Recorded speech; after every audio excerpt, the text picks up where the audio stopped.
The weird texting habits of narcissistic people. Narcissistic people tend to follow a pattern of behaviour in all areas of their lives. And one of those is the idealization stage, the love bombing stage of the relationship, where they will be going above and beyond to help you so that they can fool you, so that they can exploit you, so that they can gain your confidence and your trust within them, so that they can take advantage over you, over your kindness, over your forgiveness. They're going to get you to feel obligated towards them. And they do this via texting too. When it comes to a narcissistic person, when they first meet you, they'll be messaging you often. They'll move in quick and be messaging you as soon as they leave for work. They'll be messaging you on their breaks, and they will expect that message back. If you've just met, so you're still able to live your own life, when you're going out with your friends or family, they will be messaging you while you are with your friends and family, and they will make you feel bad if you don't respond to them. You can be very fresh into the relationship, and if you don't message back because you were having fun with your friends or your family, and the next time you see them, they're going to be offended that you weren't thinking of them, that you didn't message them back. And they're going to do it in such a way that you're the one that's going to feel bad for not messaging them straight away, because you weren't looking at your phone, you was paying attention to your friends or family that you were with.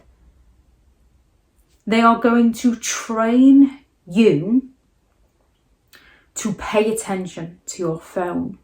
And whenever they message you, you are going to have a set amount of time to message them back before you get questioned about what you were doing that was more important than messaging them.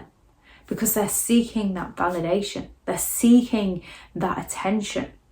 They require to be the most important person in your world. And they are going to literally turn your world upside down so that you only have them left.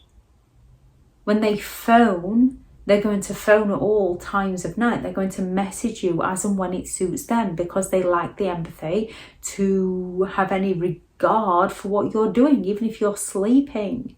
They believe you should be there for them.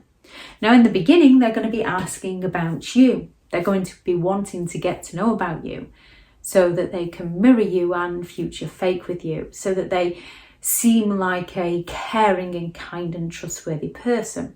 However, once they've got you, the messages will shift, the phone calls will shift, and they will only ever be in touch to discuss themselves, to resolve their problems, to ask you to do something for them, to get you to run around after them. And if you don't run around after them, they're going to make you feel bad. They're going to punish you. So you end up walking on eggshells and dropping whatever it is you're doing to serve whatever it is they need you to do for them that they are unwilling to do for themselves. And one big key in any relationship is never do for others what they are able to do for themselves.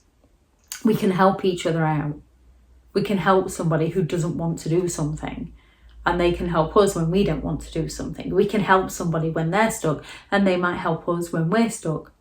But those who expect us to do for them, yet rarely to never do for us, only in the love bombing stages, are the people we need to stop doing things for. Narcissistic people get you through fear, obligation and guilt. So you become too afraid not to answer that phone, not to answer that message, not to run that task for them. You feel obligated into running around after them, or you feel guilty if you don't provide for them. And when you don't do as they please, when they're not getting the supply they want from you, they then start to disengage from you. and they will disengage from you through the phone, through those messages, through those phone calls. They'll become less and less. You can send them something and it might be of importance, and you can see they read it and they will completely ignore it.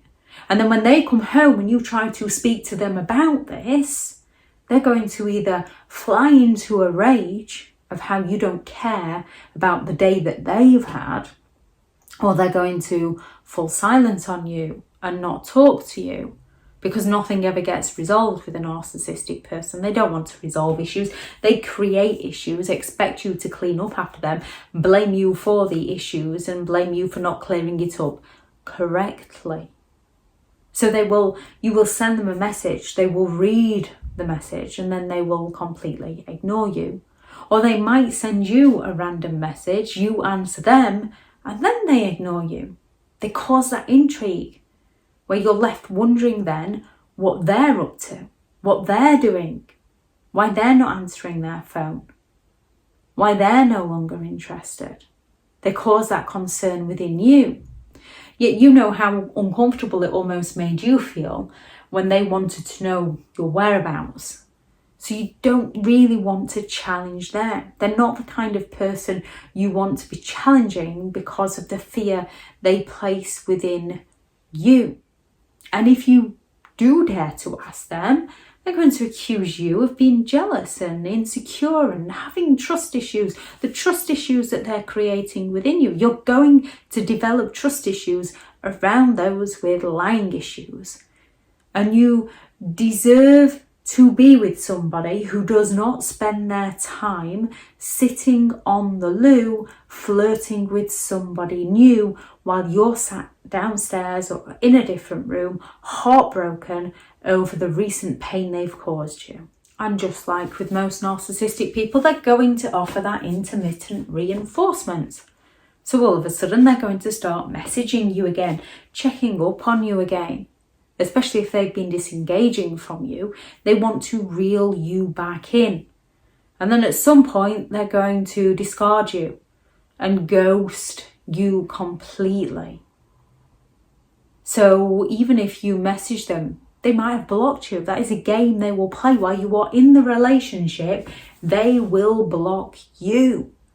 So you send them a message and it won't go through, and it won't go through.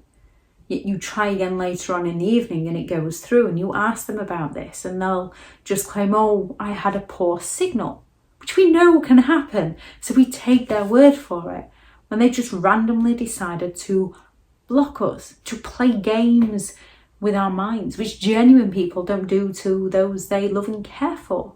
Genuine people find it very difficult to block and go no contact with a narcissistic person. They feel emotions. Narcissistic people block people for game playing. They might block you and ghost you and fall off the face of the planet. You don't know where they are. You can't get hold of them. So then you end up getting hold of their friends and family to ask if they know, because you're concerned about them. You're worried sick. You're concerned about their whereabouts. Meanwhile, they're telling their friends and family that you're obsessed with them, that you're crazy, that you won't leave them alone. And it plays straight into the narcissist smear campaigns against you. And then at some point, they come back with the Hoover. When the new supply isn't working out how they would like, they come back with the Hoover and they unblock you and they just message you a random happy birthday. Or I've just been here. Remember when we went here? Or they'll say something along the lines of, oh, hi, long time no see. I've no idea what I did to hurt you. I've no idea what I did to get you to block me, to get you to explain that. No, I didn't block you. You actually blocked me. And then they've got you into that conversation again. And they're going to test the water depending on your reaction. If your reaction is a negative one, they might goad you, they might bait you to get more reactions from you. If it's a positive one, they might come along strong with the love bombing and become really helpful towards you again. They're playing games through their phone with your mind. Another game a narcissistic person will play with their phone is you will not be allowed any form of access to it. It will be on them at all times. There will be no preview message ever displayed on that phone. It'll always be face down. They'll be on it constantly, or it will be with them constantly. Yet when you message them, they'll not respond to you, and they'll claim that it was on the silent mode, even though you can see they read that message. However, with their double standards, they will expect and demand full access to your phone. Even if you've got things on there work related that you are legally bound into not allowing other people to see, they're going to intimidate you to such a point that they will have access to your phone. They'll know your passcodes. They'll be able to look through your stuff. They will look through your stuff when you're not looking. And if you're unwilling to give your passcode, they'll start accusing you of being up to things and claiming that you don't trust them. So you feel obligated out of fear and guilt to give them your passcodes. However, you'll not dare ask them for theirs because they'll make you feel bad. They'll accuse you of not trusting them, of having issues, of being hung up on your past. So you will not be allowed any form of access to their phone, yet they will be allowed access to yours. Sometimes they can be a little trickier.